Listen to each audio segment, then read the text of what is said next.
Waste Asia में चल रही कॉन्फ्लिक्ट की कॉस्ट अब सबको पे करनी पड़ रही है, जो डायरेक्टली इन्वॉल्व है उन्हें भी और जो इन्वॉल्व नहीं है उन्हें भी। और हम ऐसा इसीलिए कह रहे हैं क्योंकि इंडिया के chief economic adviser doctor V Anant Nageswaran के मुताबिक FY27 के जीडीपी ग्रोथ टारगेट रिवाइज करके नीचे लाना पड़ सकता है।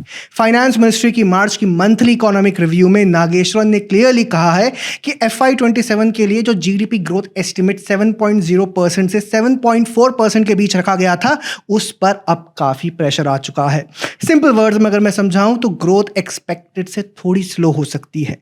और सबसे इंपॉर्टेंट बात, ये प्रेशर किसी इंटरनल वीकनेस की वजह से नहीं है, बल्कि एक्सटर्नल फैक्टर्स की वजह से है।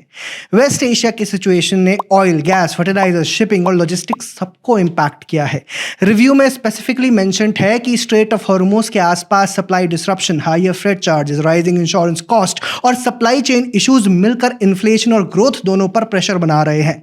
अब पॉजिटिव साइड भी समझिए। फरवरी तक जो डेटा आया था उसके हिसाब से इंडियन इकोनॉमी स्टेबल थी। मैन्युफैक्चरिंग और सर्विसेज PMI दोनों एक्सपेंशन जोन में थे और डोमेस्टिक डिमांड भी हेल्दी थी।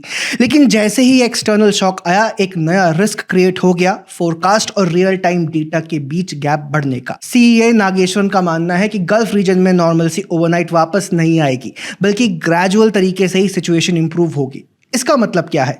इसका मतलब है कि गवर्नमेंट को शॉर्ट टर्म और लॉन्ग टर्म दोनों फ्रंट्स पर काम करना पड़ेगा। शॉर्ट टर्म में रिलीफ मेजर्स जैसे एक्साइज ड्यूटी कट्स वाले स्टेप्स, और लॉन्ग टर्म में ऐसा फिस्कल स्पेस क्रिएट करना होगा जिससे फ्यूचर शॉक्स को एब्जॉर्ब किया जा सके। उनका एक और इंपॉर्टेंट पॉइंट है, ये क्राइसिस सिर्फ एक चैलेंज नहीं है बल्कि एक सिग्नल भी है।